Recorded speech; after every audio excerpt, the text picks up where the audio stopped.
Bueno, vamos a ver ahora el ejercicio de los ejercicios del tema 3 de lípidos que tenéis en la página 70 y 71 y veis que lo primero que he querido presentaros aquí en la portada es la variedad que podéis encontrar en formas de estructura lipídica para que aprendáis bien a reconocer los lípidos. Vais a tener siempre cadenas carbonatadas, o sea, cadenas de ácidos grasos, por ejemplo, que tenéis aquí, carbonatadas, largas cadenas, y luego tenéis extremos en donde podréis observar alcoholes. Aquí tenéis alcoholes y luego en este caso tenemos otra forma distinta, tenemos una cadena hidrocarbonada aquí, pero luego tenemos estructuras anilladas, en este caso estamos hablando de un esteroide, como veremos más adelante, y luego en estas estructuras de aquí tenemos los típicos fosfolípidos que tienen el grupo fosfato y un grupo o sea, el ácido fosfórico, ¿vale? El ácido fosfórico que tenemos aquí, la base nitrogenada y los ácidos grasos, mientras que el glucolípido será similar, pero a lo que se une es a un glúcido, ¿no? En vez de a un fósforo. Por tanto, como veis, estructuras muy diferentes. Vamos a verlas una a una. El ejercicio 1 nos dice, indica cuáles de las siguientes moléculas se pueden disolver en agua y cuáles no. Bien, aquí os añado la foto para que lo veáis, pero de la pregunta del libro, de las preguntas A, B, C, D, los apartados, y solo pueden disolverse en agua las moléculas que tengan parte polar. ¿Y cómo sé qué parte polar? Porque no hay ninguna ionizada en las moléculas que tenéis ahí. Bien, tiene que tener átomos que por lo menos sean fácil de ionizar. Entonces, siempre que yo vea un OH en un extremo, sé que es fácilmente ionizable y entonces esas son las moléculas que se pueden disolver en agua. Por tanto, se podrán disolver en agua las moléculas A y C al tener esos extremos OH disponibles. La pregunta 3 dice ¿cuál o cuáles de las siguientes funciones no son propias de ningún lípido? Y os habla de vitamínica, estructural o energética. Pues ninguna. ¿Por qué? Estructural sí que es típica de muchos lípidos como los fosfolípidos, esfingolípidos, colesterol y ceras. Función energética también, porque es la reserva energética por excelencia. Las grasas acumulan, cada gramo de grasa son 9 kilocalorías, es la molécula más energética de todas, aunque no es la energía que solemos utilizar. Como organismo solemos utilizar los glúcidos como energía directa, rápida. Pero esta es la reserva energética, la que tenemos acumulada normalmente es grasa. Y también tiene función vitamínica, aunque no directamente. Aquí os dice que hay lípidos precursores de función de vitaminas y esos precursores o lípidos precursores son los carotenoides y el colesterol, que son precursores de la vitamina A y de la vitamina D respectivamente. Vamos ahora al ejercicio 5 que nos dice, haz un esquema comparativo de las fórmulas de un cerebrósido. Bien, esquema comparativo, ¿vale? Pues, primero, ¿qué es lo que me está diciendo? No tenéis que dibujar la molécula, ya sabéis que no se os va a pedir, pero sí tenéis que hablar de sus componentes, ¿vale?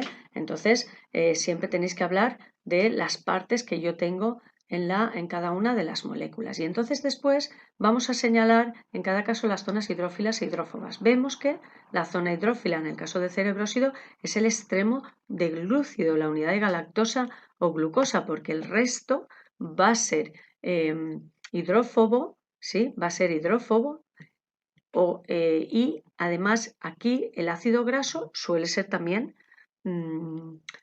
no, todos los ácidos grasos son hidrófobos también. Por tanto, la única parte hidrófila será esta y el resto hidrófobas. En la fosfatidilserina, pues tengo que será hidrófila esta parte, que será hidrófobo el resto, salvo que estos Os que tengo aquí, ¿vale? En algún momento se ionicen como tengo aquí abajo. Tengo un O más, un O menos, ¿vale? Esto siempre es ionizado negativamente. Y entonces esa parte que no he señalado ahí, esta parte también podría ser hidrófila porque está ionizada, ¿vale? Mientras que en el caso de la cera tengo que está formado por un monoalcohol, ese monoalcohol unido sin un extremo OH será un extremo hidrófobo también, y luego una cadena, veis que es ácido palmítico, que es un ácido graso, también es hidrófoba. ¿Qué parte tengo polar? La parte del centro, la parte que tengo con el enlace éster, que tengo un grupo alcohol unido a un oxígeno, en este caso puedo tener zona hidrófila. ¿Vale? Por tanto, aquí también tenéis en esta molécula que recordar o decir que estas moléculas también podrían en algún momento, en esta parte, también podrían en algún momento ionizarse. Vale. El 6 nos dice, los fosfoglicéridos son lípidos que poseen un comportamiento anfipático. A. Explica su composición química y hace referencia al tipo de enlaces entre sus componentes. Bien, composición química nos dice primero.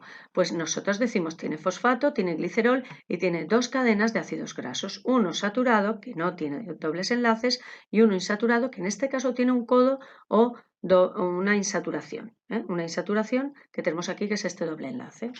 Haz referencia al tipo de enlace entre sus componentes, entre los componentes que son los tres que hemos dicho, fosfato, glicerol y ácidos grasos. Vale, ¿qué enlaces tienen? Enlaces triéster, ¿veis? Triéster, es un triéster de glicerina con dos ácidos grasos, es decir, aquí tengo un enlace éster, aquí tengo un enlace éster, y luego el tercer ácido éster, porque he dicho que es un triéster, es con el ácido fosfórico, aquí tengo otro éster, ¿vale? Esas son las uniones en las que yo o sea, son los enlaces que yo puedo encontrar en un fosfoglicérido. ¿En qué estructura celular se localiza de manera mayoritaria los fosfolípidos? Ya lo sabéis, es en la membrana plasmática, y en la membrana plasmática es una estructura mayoritaria. El apartado D y C me dice, explica el comportamiento anfipático de los fosfoglicéridos y su importancia en la organización de esta estructura.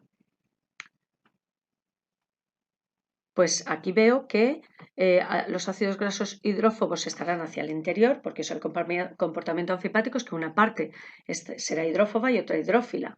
¿Y cómo se organizan en esta estructura? Bueno, pues los ácidos grasos serán hidrófobos y estarán situados hacia el interior, enfrentados entre ellos, las colas de ácidos grasos enfrentadas entre ellas, formando una bicapa, como bien sabéis. Y las cabezas, que son los fosfatos, son hidrófilos y quedan hacia el exterior, es decir, hacia el exterior del líquido externo y también hacia el interior con el líquido del interior celular. Vale. ¿Qué otros lípidos anfipáticos conoces? Bueno, anfipáticos los son todos los lípidos saponificables menos las ceras, que no tiene parte polar.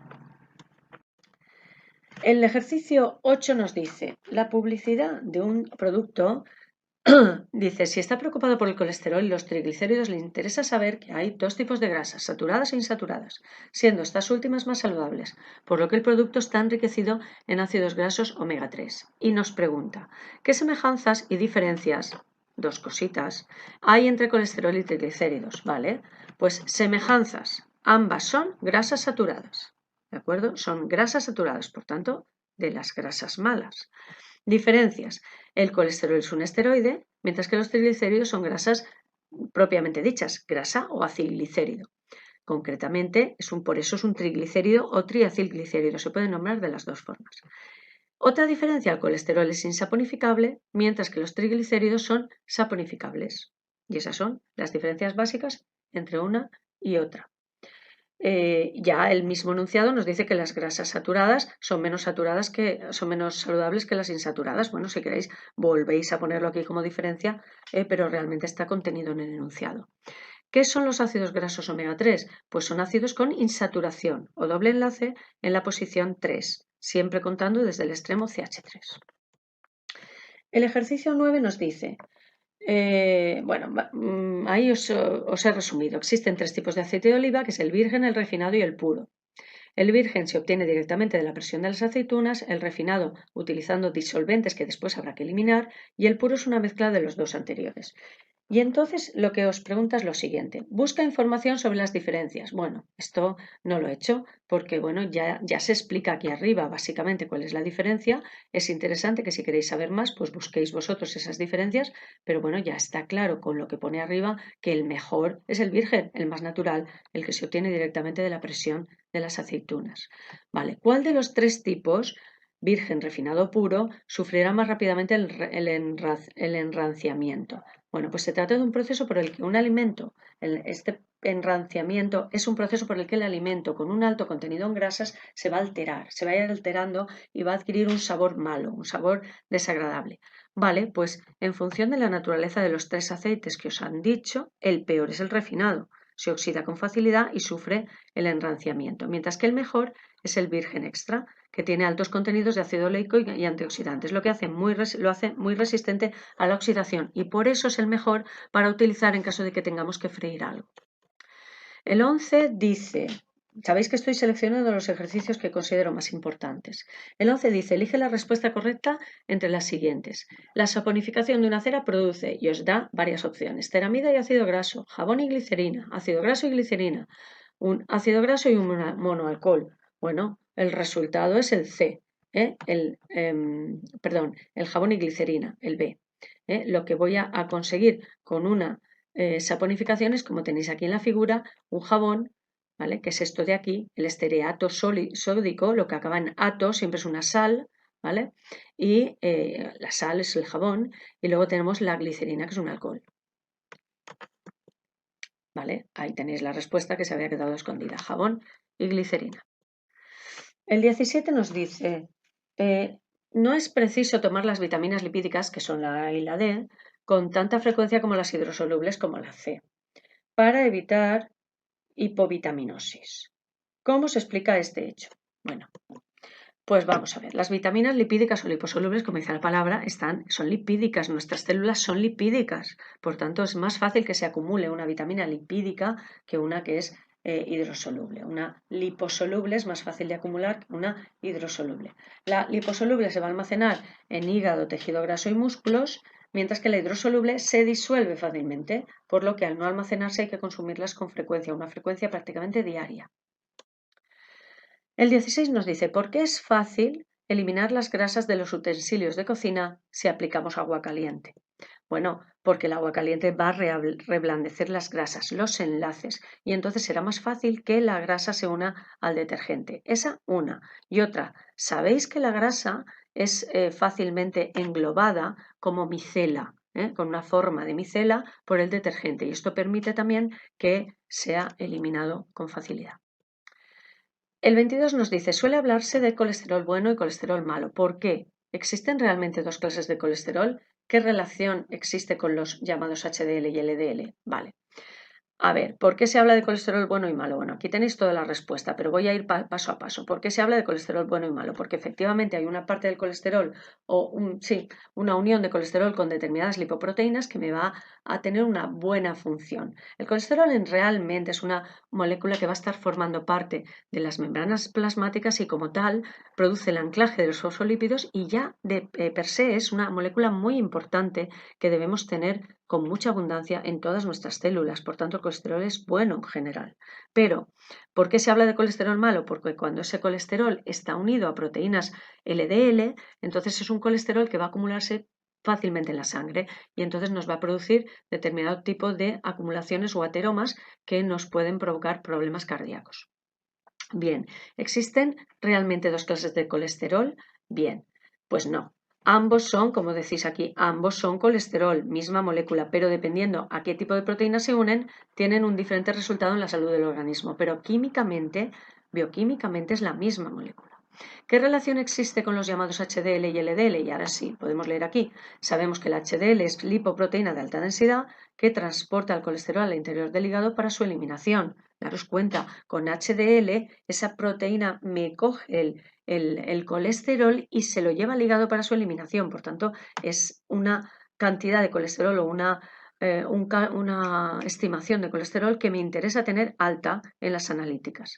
El LDL, sin embargo, es una lipoproteína de baja densidad que transporta el colesterol hacia afuera, hacia la sangre, del hígado a la sangre y lo acumula en las arterias. Por tanto, me interesa tener poco. Si tengo una analítica con LDL muy alto, pues ya sé que tengo que comer mejor. Básicamente esa es la solución. Comer cosas que tengan menos grasas o grasas insaturadas. Como ya sabéis que lo mejor es el aceite de oliva y el pescado azul. ¿Qué más tengo que decir? Que el HDL limpia las arterias de colesterol o de acumulación de colesterol y lo lleva al hígado y por eso es el colesterol bueno. Aquí tenéis las moléculas, cómo quedaría. Tenéis cómo el LDL tiene esta forma lipídica, veis que se queda englobado, engloba el colesterol en su interior y el HDL tiene esta forma. Entonces, si veis aquí mejor la lipoproteína, este ejemplo que veis aquí o esta estructura que veis aquí es una lipoproteína. Y entonces esa lipoproteína va a tener fosfolípidos, dentro va a tener el colesterol y triglicéridos. Y esta es la forma en la que se transporta mejor el colesterol por la sangre. Bueno, espero que os haya quedado claro y cualquier cosa me preguntáis en clase o aquí abajo en los comentarios. Gracias.